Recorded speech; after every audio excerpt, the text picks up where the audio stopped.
A.K. Jain ji, महामंत्री राकेश जैन जी, मंत्री जी A.K. Jain, Roorkee जी, जो कि हमारे बहुत ही सहयोगी रहे हैं इस पुस्तक के,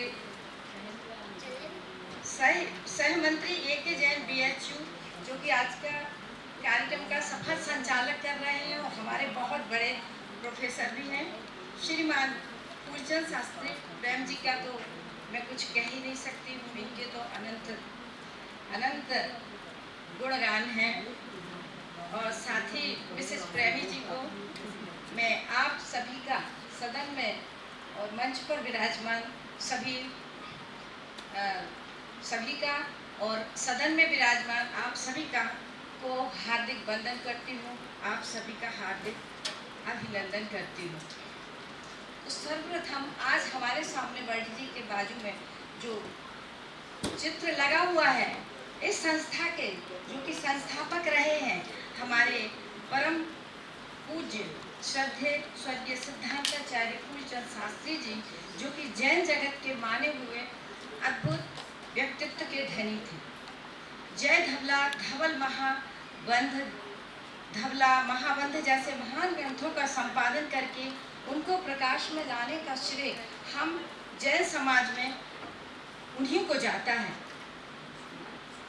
मैंने जब वर्णी जी का अभिनंदन ग्रंथ पढ़ा था तब देखा, और मैंने कई ग्रंथ पढ़े, परंतु मैंने हर ग्रंथ में देखा कि फूलचंद जी शास्त्री के बिना कहीं सभी ग्रंथ अधूरे से थे, क्योंकि हर प्रत्येक में उनका नाम और उनका लेख अवश्य हमने देखा।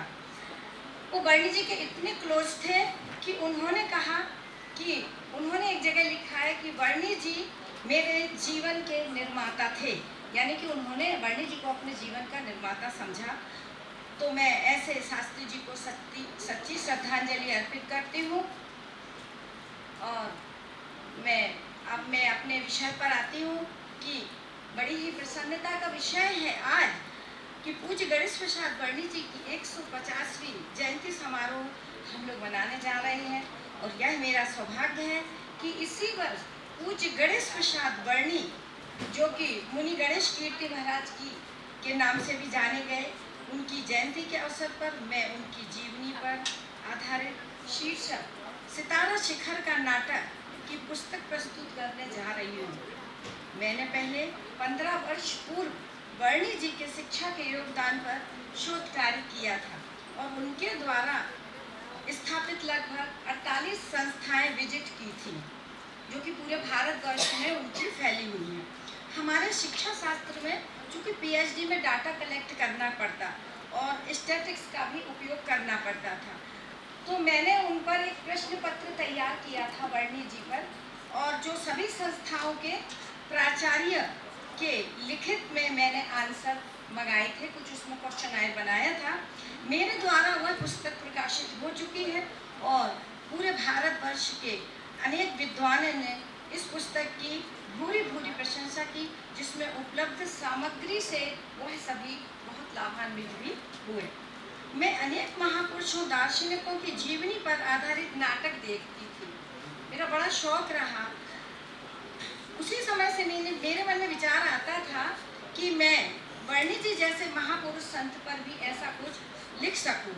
मुझे शोध कार्य करते वक्त उनका कथानक इतना रुचिकर लगा कि मैंने अनेक महत्वपूर्ण व्यक्तियों, साहित्यकारों, नाटककारों और पंडितों से बहुत संपर्क किया। इस कार्य को करने में मुझे बहुत ही विघ्न बाधाएं आईं। कभी लाइब्रेरी गए, कभी किसी नाटककार से मिले तो उन्होंने ये समय नहीं दिया, वो तो अनेक बाधाएं आईं। परंतु हमारे वर्णी जी हमेशा यही कहते थे कि जब तक विघ्न बाधाएं ना आए तो कार्य संपन्न भी नहीं हो सकता। और अच्छे कार्य करने में वर्णी जी कहते थे कि अच्छे कार्य करने में विघ्न बाधाएं अवश्य ही आती हैं।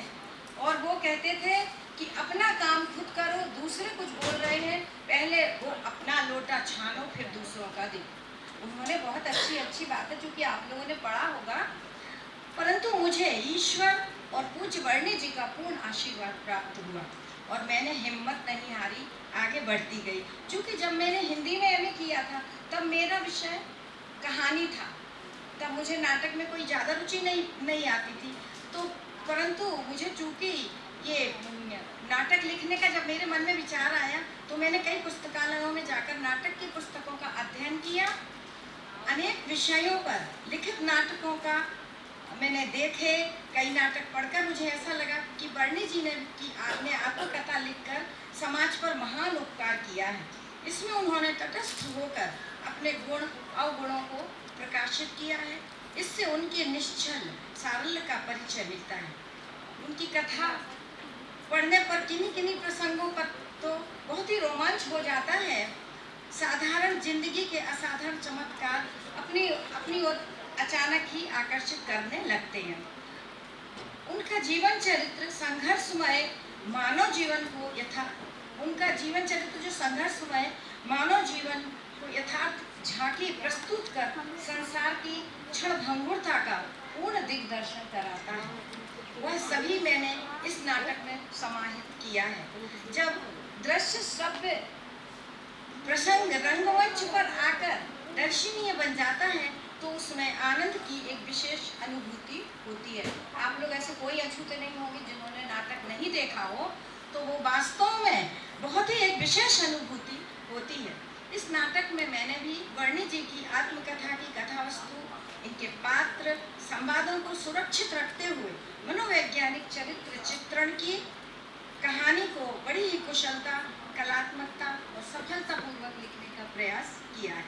साथ ही मैंने रंगमंच की आवश्यकताओं और विशेषताओं का भी पूरा ध्यान रखा है। मेरे द्वारा लिखित नाटक पूज्य वर्णी जी के जीवन के यथार्थ घटनाओं के आधार पर नाटक की प्रस्तुति करके यदि दर्शकों को दर्शनीय बन जाता है तो मैं अपने आप को धन्य समझूंगी। अंत में मेरा विचार तो यह है कि यदि युवा लोग जो बैठे हैं, मैं उनको कहूँगी, और हमारे जो प्रोफेसर हैं, जो शिक्षक हैं, यदि उनका किया है हमारा संदेश भेज दें तो अंत में मैं यही समझूंगी कि यदि युवा पीढ़ी समय समय पर इस नाटक का मंचन कराती रहे तो निश्चित ही आगे आने वाली पीढ़ी वर्णी जी से परिचित रहेगी और उनके जीवन को आत्मसात करके उन जैसा समाज सेवा जैसा कार्य भी कर सकेगी। क्योंकि वर्णी जी जैसा आज तक कोई नहीं हुआ, और आज हम लोग वर्णी जी को यदि इतने साल तक जीवित रख सकते हैं तो हमें लगता है हमारी युवा पीढ़ी और आगे यदि इसको ले जाए तो यह हम लोगों का सभी का सौभाग्य होगा। युग पुरुष गणेश प्रसाद वर्णी जी के महान योगदान को नाटक रूप में प्रस्तुत करने का यह मेरा लघु प्रयास है, और मैं यदि सभी के आशीर्वाद की कामना करती हूँ। इस तरह मैंने अपने नाटक में जो लिखा है, शायद आप लोग उसको पढ़ेंगे और आत्मसात करेंगे, मुझे अच्छा लगेगा जी। धन्यवाद। और आज मेरा यह बहुत ही बड़ा सौभाग्य था कि हमारे लिए राष्ट्रीय अध्यक्ष हमारे रविंद्र जी भाई को हम लोग कितने बचपन से सुनते आ रहे थे। सबसे ज़्यादा तो हम लोगों को रामायण का बहुत अच्छे से रटा हुआ है, और उनके भाई से हमें मिलने का सौभाग्य प्राप्त हुआ। मैं उनका भी आभार व्यक्त करती हूँ, आप सभी का आभार व्यक्त करती हूँ। मैं इस कमेटी के सभी लोगों को धन्यवाद करती हूँ, साथ ही मनीष जी को भी विशेष आभार व्यक्त करती हूँ। सभी को धन्यवाद। श्रीमती आशा जैन के प्रति बहुत बहुत धन्यवाद। और मैं आज जिनके ग्रंथ का लोकार्पण हुआ, जैन कल्याणक क्षेत्र, और जो जन जन के लिए उपयोगी जो है पुस्तक जो है, क्योंकि जब हम तीर्थ यात्रा जो है करते हैं तो आप देखेंगे सबसे पहले हम सिद्ध भूमि को नमन करते हैं, सिद्ध भूमि के बाद में अतिशय चित्र को नमन करते हैं, और उसके बाद में कल्याणक भूमियों को जो है नमन करते हैं। और ये पांचवा जो चमत्कार जो है, काशी 15 कल्याणक 4 तीर्थंकरों की 15 कल्याणकों से पवित्र जो है नगरी जो है, तो आज निश्चित रूप से जैन कल्याणक क्षेत्र धीरज जी के द्वारा ये पुस्तक लोकार्पित जो है कि माने लिखी गई है और आज का लोकार्पण हुआ है, तो निश्चित रूप से ये इतिहास की दृष्टि से हमारी अमूल्य जो है धरोहर जो है बनेगी। इस भावना के साथ में मैं धीरज जी को निमंत्रित करता हूँ, कृपया आप आएँ और अपने संचित पुस्तक के बारे में आप हमें जिज्ञासुओं को जो है अपना उद्बोधन देने की कृपा करें। आदरणीय श्री धीरज जी।